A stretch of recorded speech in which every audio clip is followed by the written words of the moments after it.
desde un tiempo hasta ahora, creo que Dios nos está hablando sobre la importancia de la iglesia, de lo importante de tener la visión correcta de lo que Dios quiere de la iglesia. ¿Por qué Dios nos ha hecho iglesia? Es muy importante entender que nosotros debemos amar la iglesia también, como Cristo la ama, como Cristo pensó. Por eso es tan importante, venimos hablando, que Dios piensa eso, la iglesia, su novia. Y quiero partir leyendo un versículo, dos versículos que ya lo habíamos leído antes. Apocalipsis capítulo 19, versículos 7 y 8. Dice así: alegrémonos, llenémonos de gozo y alabémoslo, porque ha llegado el día de la boda del Cordero. Ya está lista su esposa, la cual es la iglesia. Dios la ha vestido de lino fino, limpio y brillante. Ese lino fino representa el bien que hace el pueblo de Dios. Amén. Todos nosotros sabemos, y ya lo hemos hablado y lo he hablado, que nosotros, la realidad actual es que la iglesia necesita restauración.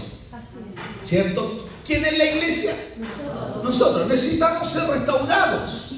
Necesitamos llegar a parecernos cada día más a Cristo. Como Dios también nos hablaba por medio de la palabra que entregó Jaime, ¿cierto? Necesitamos hacer morir las obras de la carne para que el Espíritu crezca en nosotros y cada día nos parezcamos más a Cristo. Y eso es lo que Dios hace en la vida de una persona, de un hombre, de una mujer, que abre su corazón al Señor para que Dios vaya trabajando, ¿cierto? Esa es la restauración.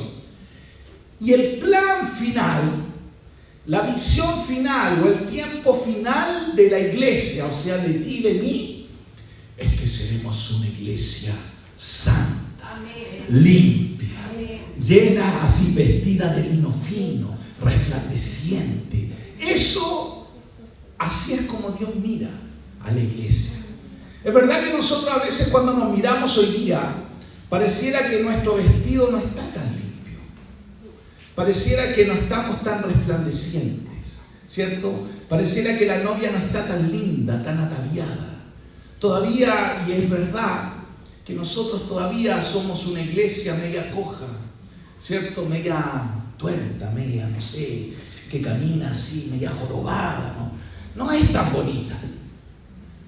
Pero ¿saben? Yo le quiero creer a Dios que el tiempo final de la iglesia será una iglesia resplandeciente, hermosa. Aquí nosotros podemos creerle a Dios o creer las mentiras del diablo. Que nunca podrás, que nunca serás santo, que nunca vencerás el pecado, que nunca. Eso no es lo que susurra el diablo muchas veces. Que nunca podrás, que nunca vencerás, que siempre estarás ahí al 3 y al 4. Eso es lo que dice. Muchas veces eso es lo que nos susurra el enemigo ahí. Pero ¿qué es mejor? ¿Creerle a él o creerle a Dios? Creer lo que Dios hará. Porque dice también en su palabra que el que comenzó en ti y en mí la buena obra la va a perfeccionar hasta el día de Jesucristo. Él trabajará. Dios trabaja en nuestras vidas. Pero para eso yo también tengo que decir: Señor, aquí estoy. Trabaja en mi vida. Restáurame. Cámbiame. Quiero ser esa iglesia hermosa. Quiero poder también dar los aportes para que la iglesia sea una iglesia hermosa. Y hemos hablado los enemigos que no hacen que la iglesia sea hermosa. Los enemigos de la unidad, los enemigos que traen división, que traen riñas. Y por eso hemos hablado de juzgar, de criticar, ¿cierto? Que entorpece, que yo digo es como hacernos autogoles cuando hablamos de la iglesia. Y uno dice, pero yo no hablo mal de la iglesia. Pero si tú hablas mal de un hermano, estás hablando mal de la iglesia. Es verdad que nosotros cada cierto tiempo a veces uno se entera, y es triste cuando se entera, no sé, de un hermano que hizo esto, que cayó en esto, sobre todo cuando es un pastor, cuando es un ministro, ¿cierto? Claro, nos duele, nos conmueve, nos irrita a algunos nos enojamos quizás, pero eso es parte de lo que Dios también tiene que ir restaurando y depurando. Pero no por eso voy a creer que la iglesia es mala o la iglesia es el deseo de un hombre. Nosotros tenemos que amar la iglesia. Amén. Y la iglesia, por supuesto, no somos nosotros solamente. No es nuestra congregación. La iglesia es una aquí en Granero. La iglesia son todos los hermanos, aunque quizás seamos distintos, la liturgia, pero todos los que hemos sido redimidos por la sangre de Cristo, que hemos dicho que el Señor es Jesús, que reconocemos que Él es dueño de todo, que todo es para Él, como cantábamos, que para Él todo es de Él, por Él y para Él. Todos los que han reconocido eso somos hermanos en Cristo.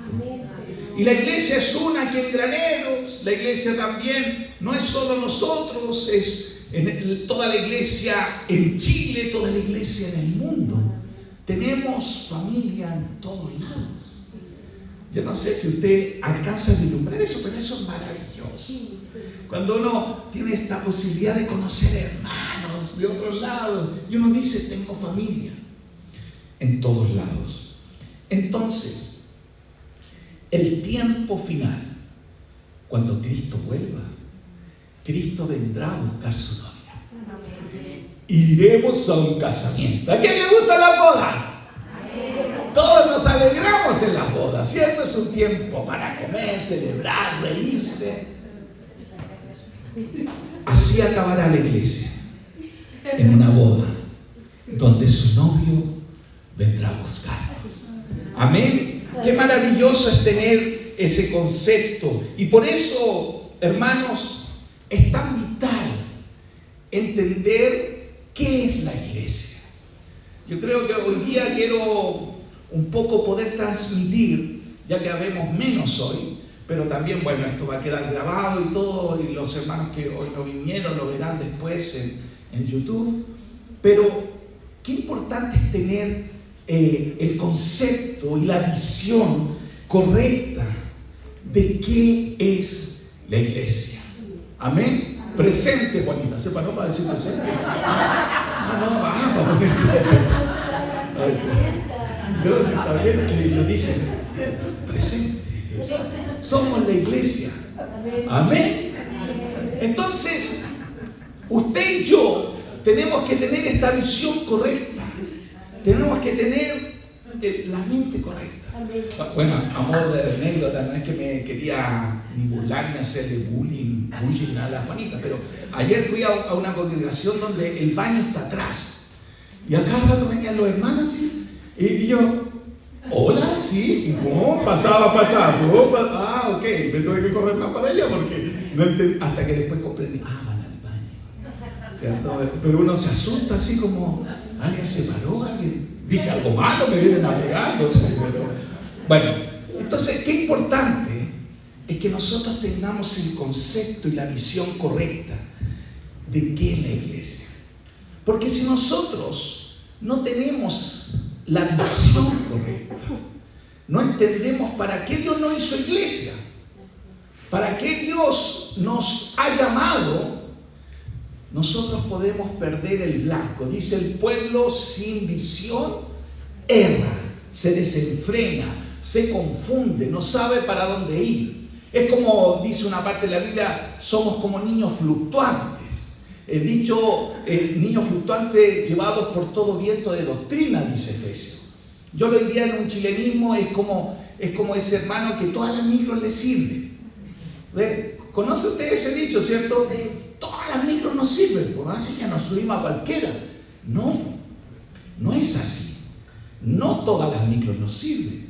Entonces es importante entender, porque cuando no tenemos el concepto y la visión correcta de que en la iglesia existe un peligro. Y ese peligro también involucra que nos podemos estancar y podemos también decrecer en vez de crecer, en todo lo que tiene que ver con nuestra propia vida y como iglesia. Amén.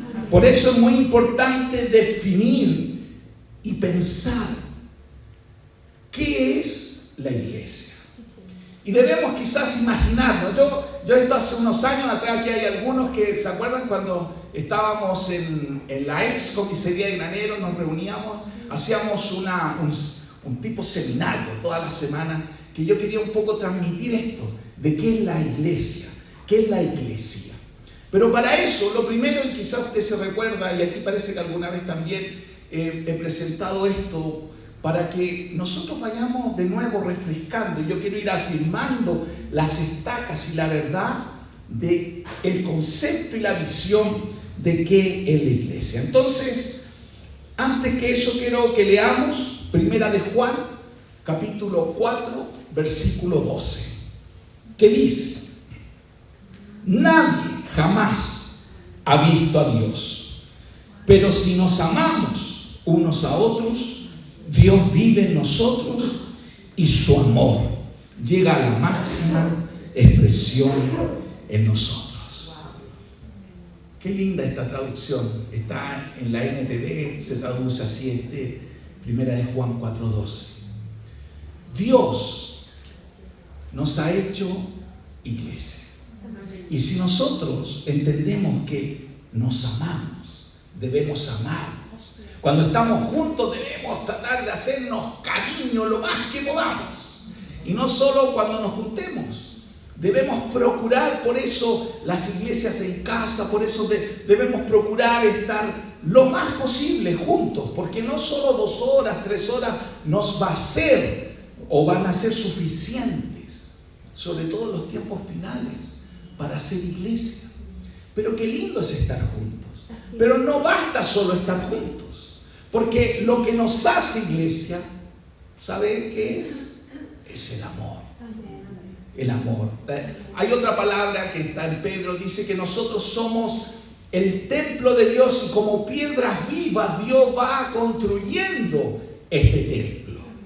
Y yo pensaba, bueno, aquí es de madera, no les puedo dar este ejemplo gráfico, pero usted conoce una construcción que está hecha, bueno, hoy día no se construye mucho de piedras.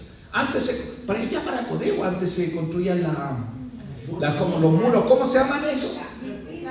Las pilcas, ¿cierto? Las pilcas son de piedra, así. ¿Usted ha visto todavía cuando uno va a la Leonera y de repente ve así esos muritos? Esas son las pilcas. Pero piensen nosotros en una construcción, en un muro de ladrillo, ¿cierto? Está un ladrillo sobre otro. Bueno, así es como Dios nos edifica. Y usted y yo somos esos ladrillos, esas piedras. Pero ¿sabe? En una construcción lo que pega esos ladrillos es el cemento.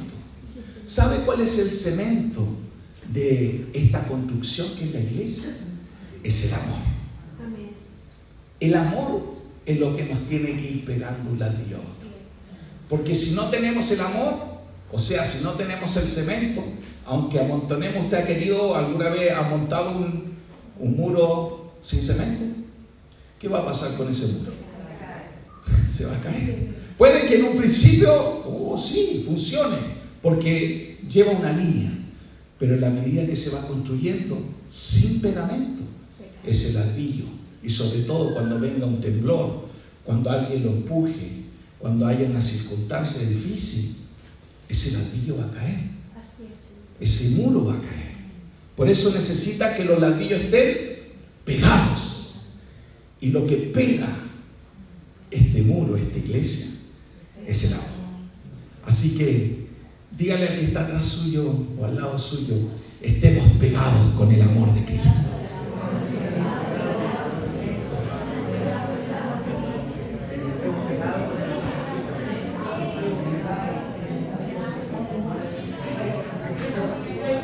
Eso es lo que nos pega, el amor de Cristo. Y eso es lo que nos debe hacer. Y debemos procurar y poner los aportes para esto. Entonces, si nosotros vamos teniendo el concepto claro y clave de qué es la iglesia, esto va a cambiar. Entonces, le voy a decir ahí al Chayel que pueda poner la primera imagen de qué es la iglesia. Hay personas, ¿se acuerdan de esta fotito? Que algunos piensan que eso es la iglesia, ¿cierto? Como un servicentro. A lo mejor usted también piensa que es lo mismo. ¿Por qué? Porque a veces nosotros venimos a un lugar como este. ¿Venimos a qué? A llenar nuestra vida, decimos. ¿No? ¿No decimos eso? Venimos a llenar nuestra vida para que el estanque esté lleno para toda la semana. Y algunos ya el día sábado pareciera que se van a quedar en pana.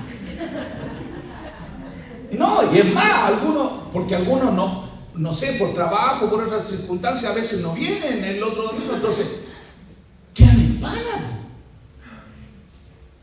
Y a veces nos pasa que podemos quedar en pana y ya no nos movemos. No nos movemos ni para orar, ni para leer la Biblia. Porque tenemos un concepto de que hay que ir al culto, o la iglesia es un servicentro, donde Dios, o el pastor, o quien sea, te va a echar de encima. Y es verdad que cuando venimos a lugares como cuando nos reunimos, el Señor llena nuestras vidas. Pero no la llena porque Él es un servicentro. La llena porque estamos la iglesia. Porque Él se manifiesta. Su amor debe manifestarse. Porque Él dice, donde hay 2 o 3 reunidos, yo voy a estar. Pero yo no puedo entrar a un lugar como esto pensando, vengo a llenar, ni me hablen porque vengo casi seco. ¿Cierto? Y a algunos a veces los vienen empujando. A veces algunos, como los autos, ¿viste? Cuando quedan en pana, algunos los empuja la esposa, a veces a otros los empuja el esposo, los padres a veces vienen empujando a los hijos. Porque estamos en pana. Porque tenemos un concepto errado. Hay otra imagen, ¿cierto? Que me gusta a mí. El cine. Hay algunos que vienen a eso. Vienen a ser un espectador de un espectáculo. Y vienen y se sientan, ¿cierto? Empezó la función. Y ojalá que lleguen cuando ya empezó. Que no haya... ¿Quién ha ido aquí alguna vez al cine? No sé si todos, por eso pregunto. Cuando uno va, supongamos, al Cinemark, ¿cierto? Al principio, los 10 primeros minutos es pura publicidad. Entonces, los que van habitualmente saben que es publicidad, entonces no van tan antes, llegan como justo a la película. Entonces, a veces uno dice, yo voy a llegar justo a la película. Y cuando la película terminó y se van.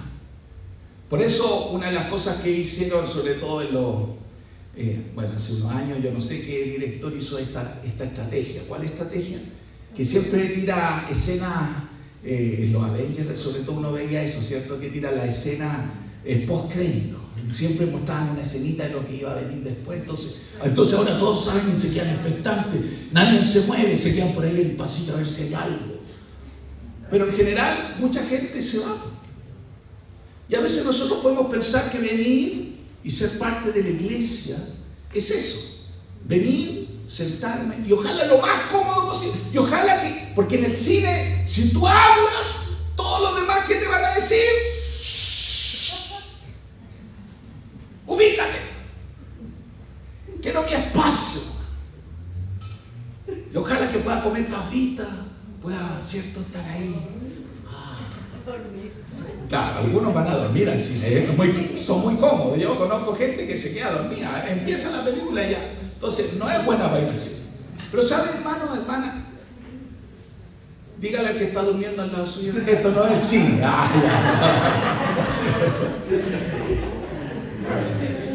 No, lo que le quiero decir es que nosotros no venimos de espectador. Nosotros no venimos a... Muchas veces se dice que los levitas, le llaman, sobre todo en el mundo tradicional, a nuestros hermanos llaman a los que cantan acá adelante. Son los que dirigen la alabanza. Entonces yo puedo escucharlo y no me gustó y a la canción. Oye, están cantando bajo, están cantando alto, oye, están desafinados, oye, que meten bulla. No es la canción que me gusta. Y uno puede venir de espectador. Oye, la palabra que el pastor está dando, aquí no me gustó, hoy día hace frío, hoy día no sirvió un café.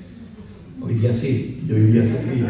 No, pero otras veces, oye, está amarrete el pastor, no está sirviendo un café ahora. No sé, pero somos espectadores. Y sabes, es un concepto errado. Yo no voy a ser un espectador. Esta no es una función. Todos nosotros venimos al culto a hacer el culto a Dios. Y aunque nuestro culto es personal, y nosotros decimos es el resultado de toda nuestra semana de culto, cuando venimos un día domingo como este, nosotros ahora venimos a hacer el culto congregacional. Ya no es solo mi culto de la semana, ahora es el culto con mi hermano, con mi hermana. Y es verdad que a veces no todos estamos en la misma y por eso es personal, pero qué lindo, porque Dios dice que Él habita en medio de la alabanza de su pueblo. No habla en singular, habla en plural. Es verdad que cuando yo le adoro solo en casa, también Dios está ahí. Pero cuando venimos a un lugar todos construimos el culto. Todo, el que tiene, por eso dice el que tiene alabanza, cuando os reunís, el que tiene alabanza, el que tiene palabras de gratitud, el que tiene canto, que tiene cántico nuevo, todo eso conforma el culto. Y nosotros hacemos eso. Entonces, yo no puedo venir a un cine. No soy un espectador, sino que soy parte del culto. Otro concepto o imagen de iglesia es un supermercado. Y que el pastor pareciera que es el que dice, yo no vengo a vender, vengo a comprar. No, yo no vengo a vender, vengo a regalar. Y pareciera que el pastor, entre más elocuente, más convincente, debiera vender un producto. Yo no puedo venderle un producto. Aunque mi deseo sea profundamente que ustedes conozcan a Jesús como yo lo conozco, aún ni eso puedo venderles. Porque, ¿sabe? Yo siempre me he mirado así, que todos nosotros los seres humanos somos mendigos, somos personas con hambre, somos como un mendigo que no tiene que comer, todo, yo también. La diferencia está que yo me veo, que yo como mendigo, ya sé dónde puedo ir a comer, ya sé dónde está la comida. Entonces lo único que yo puedo mostrarle a otro mendigo es decirle, mira, aquí está la comida, ven. Solo eso. Pero no le puedo vender mi comida. Porque Cristo, como dice una canción que cantamos a veces, ¿cierto? Porque su amor y su perdón no se gana, ni se compra, ni se merece. ¿Por qué es? ¿Por qué recibimos su amor, su perdón? Por gracia. Es un regalo de Dios que tomamos, que recibimos. Entonces, cuando yo puedo pensar que venir a una congregación, que venir a la iglesia, venir a buscar algo que me van a dar algo. Necesito que me den algo. Si no me dan nada, es una mala iglesia, son malos. Pastor, deme algo.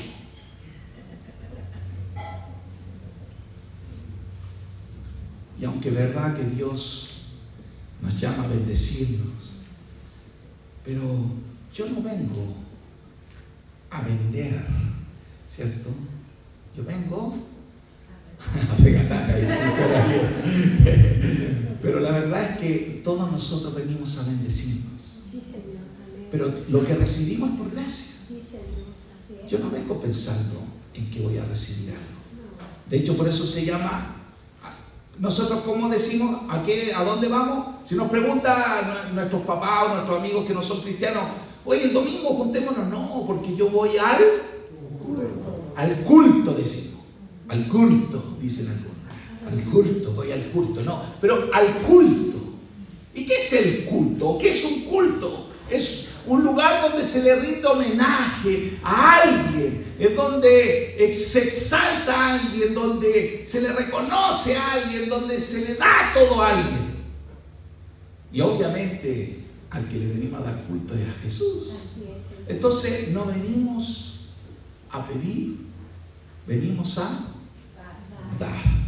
Entonces también es un concepto raro, un supermercado. Y por último, siempre he mostrado también esta imagen que algunos, decimos, que sería lindo, ¿cierto? Bueno, en lo práctico sería lindo, quizá a algunos no les gusta el mar, pero, un crucero, el crucero del amor, ¿cierto? Y algunos piensan que la iglesia es como un crucero, donde yo vengo a que en el crucero me sirvan, en el crucero yo sea feliz, en el crucero la pase bien. Pero si dejo de pasarla bien, ya no me gustó el crucero. Y sabe, en un crucero una característica de los barcos de crucero es que los cruceros van mucha gente, mucha gente. Hay cruceros donde hay, no sé, más de 1000 personas son turistas, pasajeros. A veces hay 2000, 3000, no sé, no me acuerdo exactamente, pero hay cruceros muy grandes. Pero la característica es que toda esa gente que va, que es tanta gente que va de pasajera, hay un grupo reducido, que es el tripulante, que son los que manejan el barco, que sirven a los demás. Entonces, es así en un crucero. Muchos no hacen nada, descansan, y unos pocos son los que trabajan. Pero la verdad es que cuando Dios pensó en la iglesia, no pensó así, no pensó en un crucero, nunca pensó en esto. Entonces, cuando nosotros vemos estas imágenes, vemos que hay un común denominador. ¿Y sabe cuál es el común denominador cuando uno tiene este concepto de la iglesia? Es que son personas que quieren agarrar algo, tomar algo, tienen una visión de consumo, de consumista, de tener, de comprar algo. Y cuando las personas, nosotros tenemos este concepto de iglesia, ¿sabe lo que ocurre con la iglesia? La iglesia empieza a morir, la iglesia empieza a desfallecer, porque todos queremos algo. Entonces, el cristiano consumista es aquel que nunca está satisfecho, nunca, siempre algo, y por eso critica, por eso es como, ¿cierto? Es un cristiano como un cristiano Drácula, que viene a chupar la sangre, y ojalá que el pastor tenga harta sangre o el hermano iba a enterrarle los colmillos, y si no me da, está mal. Entonces, por eso, semanas anteriores, yo he hablado de los enemigos de la iglesia, de la unidad, y que nosotros mismos nos podemos hacer autogoles. Y esto es cuando yo no estoy pensando y entendiendo que yo soy la iglesia también. Que cuando hablo mal o digo algo malo, tengo esta visión consumista, me estoy haciendo autogole a mí mismo. Le estoy haciendo autogole a Cristo. Porque como yo dije, aunque algunos piensen, no, total, mira, la iglesia, hay gente que a mí me ha dicho, miren, yo no creo en la iglesia, yo no creo en los pastores, yo no creo en los hermanos, yo y Dios, dice, ¿cierto? Pero yo le digo, amigo, no podemos amar solo al novio y no a la novia. No podemos hablar mal de la novia porque el novio se va a enojar. No puedo decir yo amo a la cabeza y no amo al cuerpo. Es ilógico. Entonces, las personas que dicen esto para argumentar, en realidad lo que están diciendo es que ellos quieren ser independientes del cuerpo. Quieren ser un dedo y una mano independiente del cuerpo. ¿Y qué pasa con un dedo y una mano, o lo que sea, cualquier miembro del cuerpo que quiere ser independiente del cuerpo, que quiere estar fuera del cuerpo? ¿Qué le pasa a ese miembro, hermano? Si por algo Cristo habló del cuerpo, para que entendiésemos, para que fuese fácil el Evangelio y lo entendiésemos. Si yo no estoy en el cuerpo, si yo me salgo del cuerpo, me desarraigo del cuerpo, ¿qué le pasa a un miembro? Se muere. Un dedo se muere, una mano se muere. Es imposible sobrevivir sin el cuerpo, y menos en estos tiempos. Entonces, cuando tenemos estas visiones incorrectas de la iglesia, nos transformamos en cristianos consumistas, que nunca vamos a tener un verdadero compromiso con Dios ni con los hermanos. Vamos a transformarnos en cristianos clientes, ¿cierto? Y un cristiano cliente que, como el dicho, los que tienen negocio aquí, la Totita tiene un negocio, la Teresita, ¿cierto? Hay una máxima de los clientes que se dice: el cliente siempre tiene la razón, ¿cierto? Así decimos. Entonces, cuando uno piensa que es cliente, pues yo tengo la razón.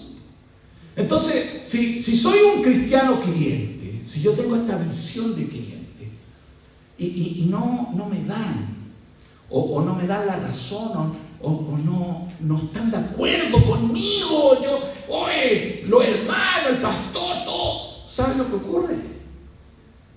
Me transformo en estos cristianos que buscan, y me voy cambiando de congregación en congregación, hasta que me den la razón, porque soy ahora un cliente. Pastor, soy un cliente. ¿Ve? ¿Me vio usted que ofrendé? ¿Me vio que yo diezmo? Soy un cliente. Ojo, soy un cliente. ¡Epa! Todo lo que hacemos. Y hablando del dinero, ¿usted a quién le da el dinero? ¿A la iglesia? ¿Al pastor? Yo diezmo para Dios.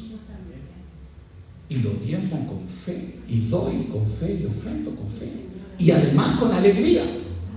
Y cuando no lo hago, ¿para quién no lo hago? Para Dios no lo hago. O sea, mi problema ¿con quién es? Si usted no ofrenda o no diezma, ¿su problema es conmigo o con los hermanos, con la iglesia? La verdad, quiero decirle que no es conmigo. Si fuera conmigo es más fácil. Yo cobro interés bajito, ¿cierto? Si usted me debiera a mí. Pero no es conmigo, es con Dios, porque todo lo que nosotros hacemos es un acto de fe. Lo hacemos, y por eso dice que Dios ama al dador alegre, todo lo que damos. Entonces, parte con eso, con un sentido de alegría, de fe, de ofrenda, no sé. Pero cuando yo me transformo en un cristiano cliente, no pienso así. Un cristiano cliente, un cristiano consumista que tiene esta visión de la iglesia, nunca podrá experimentar el verdadero poder de Dios, porque el poder de Dios está dado a la iglesia. Cuando el pueblo está en la unidad, en la unanimidad, en la armonía. Dice el Salmo: mirad cuán bueno y cuán delicioso es habitar los hermanos juntos y en armonía. Allí es donde envía el Señor bendición y vida eterna. Ahí es la bendición. Por eso es tan importante, y usted dirá: bueno, el pastor se está poniendo el parche ante la herida. No, sino porque Dios dice que Él ahí habitará, en medio de la iglesia, donde hay 2 o 3 o más juntos, ahí habitará. Si 2 de vosotros se pusieran de acuerdo, todo lo que atás hacen aquí en la tierra será atado en los cielos. Y todas las promesas que Dios hace, envió de dos en dos. La iglesia primitiva decía que estaban unánimes juntos, comían por las casas, en el templo, y dice que Dios añadía cada día a los que habían de ser salvos. Esa es la manera donde Dios se manifiesta, porque la muralla y el edificio se construye a través del amor y a través de la iglesia.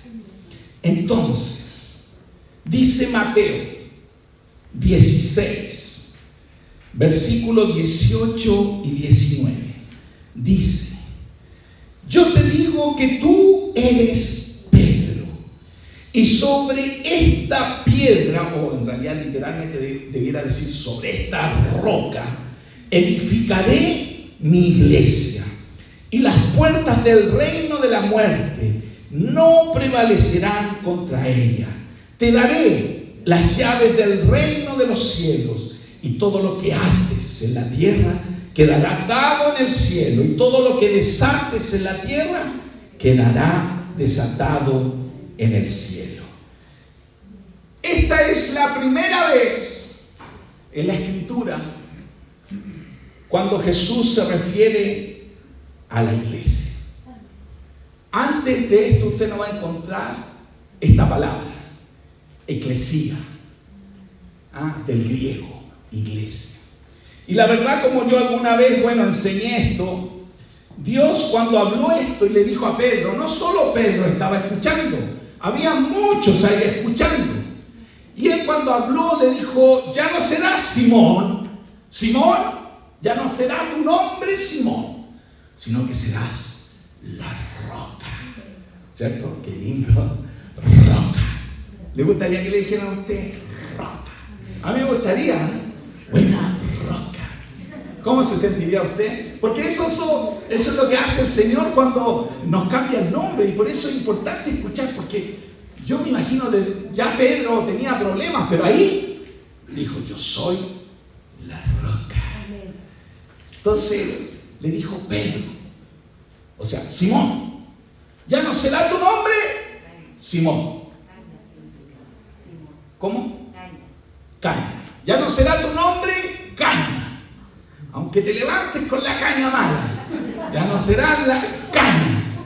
¿Cierto? Le dijo caña. Ya no serás caña, sino que ahora serás roca.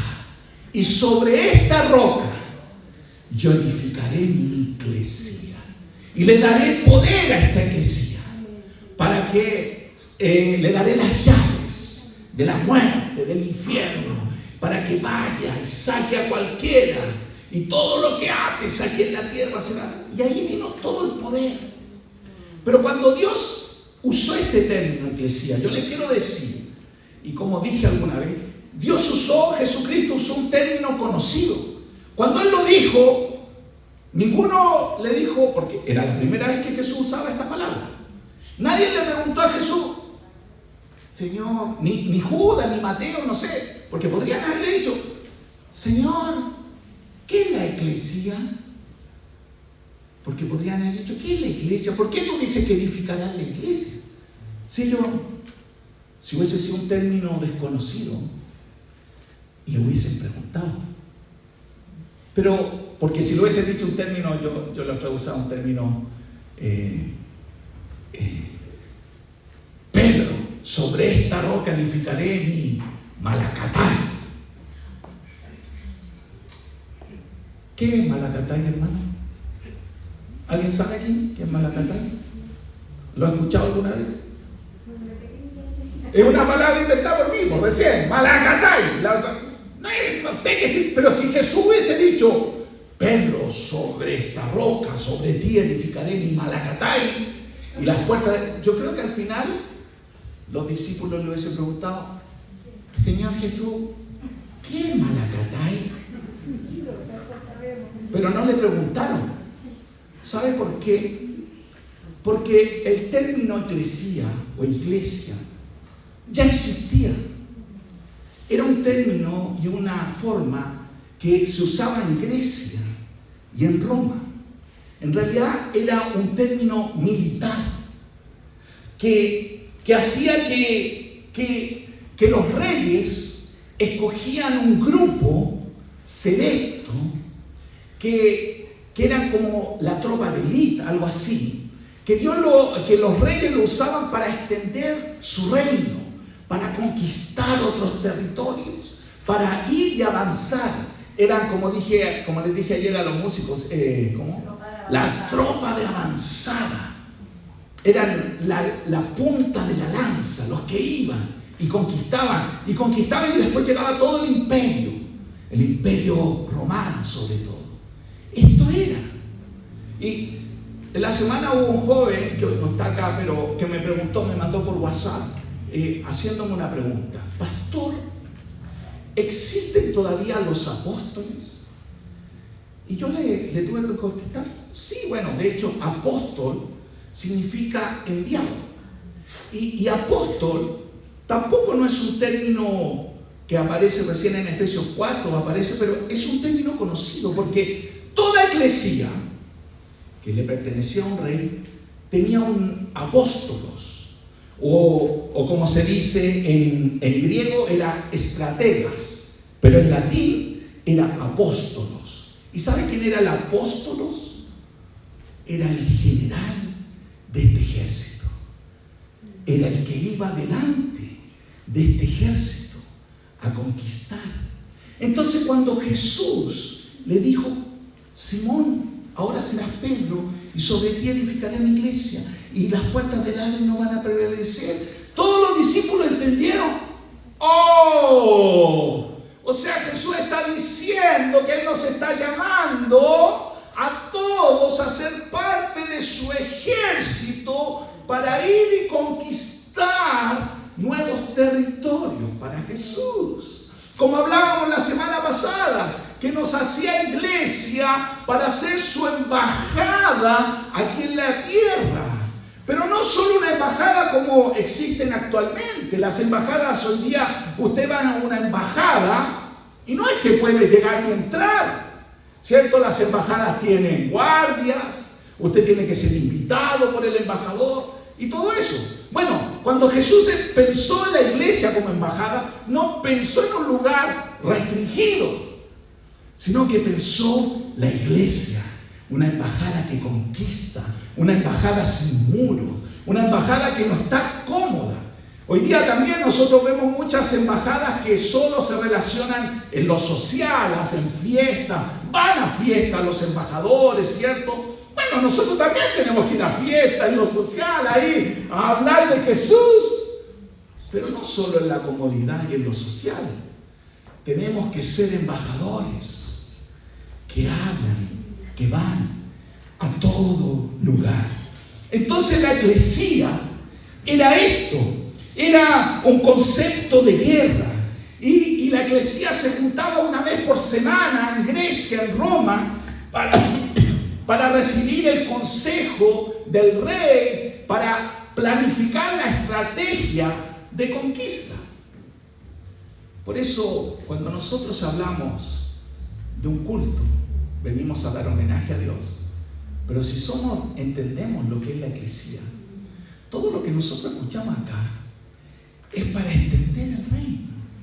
Es para salir de aquí y decir: ya sé lo que tengo que hacer esta semana.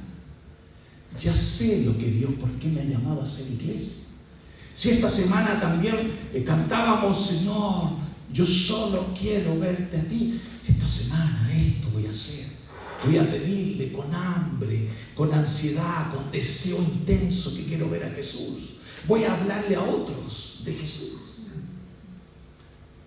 Porque esto es el verdadero concepto de la eclesía.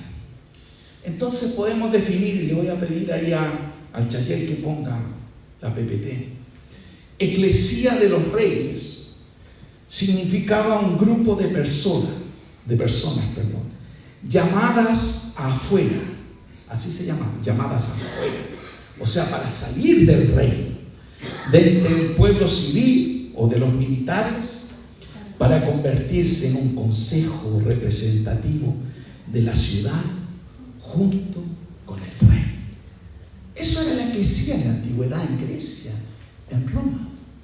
Y cuando Jesús pensó en eso pensó, en una estrategia de conquista, pero no yendo solo, no yendo algunos, no yendo solo un grupo minoritario, sino todos.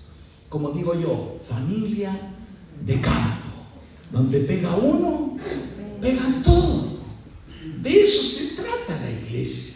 Y es verdad que dentro de la iglesia también Dios nos va sanando, vamos recibiendo el amor, vamos recibiendo la ayuda, el compañerismo, vamos sintiendo que ya no estamos solos, que no somos huérfanos, que tenemos una familia, etcétera, etcétera. Todo eso lo da Dios de añadidura. Pero si entendemos correctamente lo que es la iglesia, vamos a caminar seguros y confiados. Y por eso, cuando Jesús le habla y le dice, Pedro, sobre esta roca, yo edificaré mi iglesia y las puertas del Hades no prevalecerán contra ella, todos los discípulos entendieron. Porque una de las cosas que hacía este ejército, si usted se puede imaginar o si ha visto películas, cuando un ejército quería conquistar, ¿cierto? No sé, iba a conquistar un pueblo, iba a conquistar Jericó, bíblico, o Troya, ¿cierto? ¿Qué había en Troya? Muros. Pero la gente no entra por los muros, porque es difícil. ¿Por dónde entra? Y derriba las puertas. Y en las películas uno ve que, no sé, van con unos troncos grandes, ¡pum!, y empujan las puertas, o tiran flechas con fuego para incendiar la puerta, porque por las puertas. Y Jesús también dice eso, que como iglesia nosotros iremos y conquistaremos las puertas. Pero a veces las puertas nos tienen a nosotros conquistadas, porque no hemos entendido esto y estamos encerrados. Por eso, si yo tuviera que definir la eclesía de Cristo, es un grupo de personas llamadas a salir, porque es salir afuera. Mire, esa es la característica, por eso puse esa definición. Un grupo de personas, no. Vuelve, echa lleno. Es un grupo de personas llamadas afuera. Esa es lo correcto, llamadas afuera. Estaban en el imperio, pero era un grupo para salir de Roma, para salir de Grecia, a conquistar. Y cuando Jesús dijo, ustedes son mi iglesia, Él estaba diciendo, como dice Primera de Pedro, capítulo 2, versículo 9, dice, mas vosotros sois linaje escogido, real sacerdocio, nación santa, pueblo adquirido por Dios, para anunciar las virtudes de aquel que nos llamó de las tinieblas a su luz admirable. Entonces, la eclesía de Cristo es un grupo de personas llamadas a salir del reino de las tinieblas para ser y convertirse en la morada de Dios, para convertirse en el cuerpo de Cristo, para convertirse en el pueblo del Señor, del Padre, para convertirse en el templo del Espíritu Santo, para reinar con Cristo y extender el reino de Dios aquí en la tierra. Si nosotros entendemos correctamente, vamos a tener la visión correcta de qué es la eclesía. Por eso, hermano y hermana, la eclesía es aquella que está llena de apóstoles. Quizás no teniendo literalmente el ministerio apostólico, pero una iglesia apostólica es aquella que avanza, que va, que entiende que tiene una misión, que entiende que fue llamada afuera. O sea, nosotros somos todos apóstoles. Dígale al que está atrás suyo, tú eres un apóstol. Entendiendo que somos enviados apóstoles. Por eso, hermanos, a esto es lo que Dios nos llama. Nos llama como iglesia a atacar las puertas del infierno. Y de verdad que Dios nos ha dado su poder. Ese poder ha sido dado a la iglesia, para entrar en las potestades de las tinieblas y liberar a las personas. ¿Y cómo nos ha dado ese poder? A través de la intercesión, a través de orar por los enfermos, a través de predicar, a través de amarnos, de estar juntos. Ese es el poder que Dios nos ha dado. Entonces, si debemos tener un verdadero concepto o una verdadera imagen de qué es la iglesia, ahora sí, Chayel, este es el verdadero concepto y la verdadera imagen de la iglesia. Un buque de guerra, donde no existen los pasajeros, donde no existen los que van de turismo, donde no existen los que están ahí observando. En un barco de guerra, todos son soldados. Diga, yo soy un soldado. Todos somos soldados. Y es cierto que en un buque, en un barco como este, aunque sea de guerra, hay funciones distintas. Está el capitán, está el que maneja, ¿cierto? No sé. Bueno, los buques modernos ya no tienen timón, tienen otras cosas más modernas, pero están los que trabajan en las calderas, los que están en la cocina, los que hacen quizás el aseo, los que están, ¿cierto? Todos cumplen funciones distintas. Pero cuando suena la alarma, ¿cierto? Hay un submarino enemigo, vienen aviones enemigas, viene un barco enemigo. ¿Qué hace el cocinero? ¿Qué hacen los que estaban limpiando? Todos se ponen sus cascos, toman sus armas y toman su posición para defender el buque y atacar. Todos dejan de hacer su función con una sola misión: ser soldados. Por eso, cuando usted dice, yo entiendo lo que es ser iglesia, usted sabe que tiene una investidura de soldados y que en un buque de guerra no puede haber espectadores, ni solo gente que se sube a algo. Es que yo no sabía, capitán, yo me subí a este barco porque quería pasear el barco. ¿Sabe lo que van a hacer?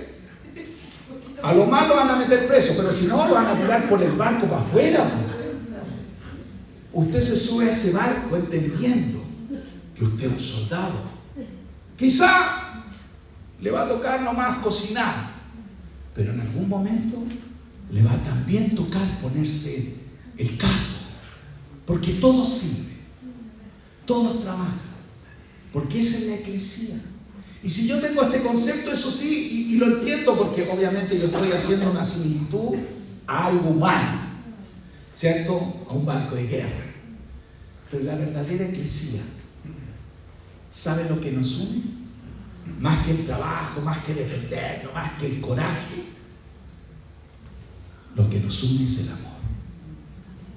Y lo que hacemos, debemos hacerlo por amor. Lo que nos debe motivar es el amor. Lo que nos debe llevar a guardar el vínculo de la paz es el amor. Si todo lo hacemos por amor y en el amor de Cristo, realmente vamos a cumplir el propósito de Dios aquí en la tierra. Dios me salvó, Dios me rescató, Dios me perdonó para ser su iglesia. Amén. Póngase en pie.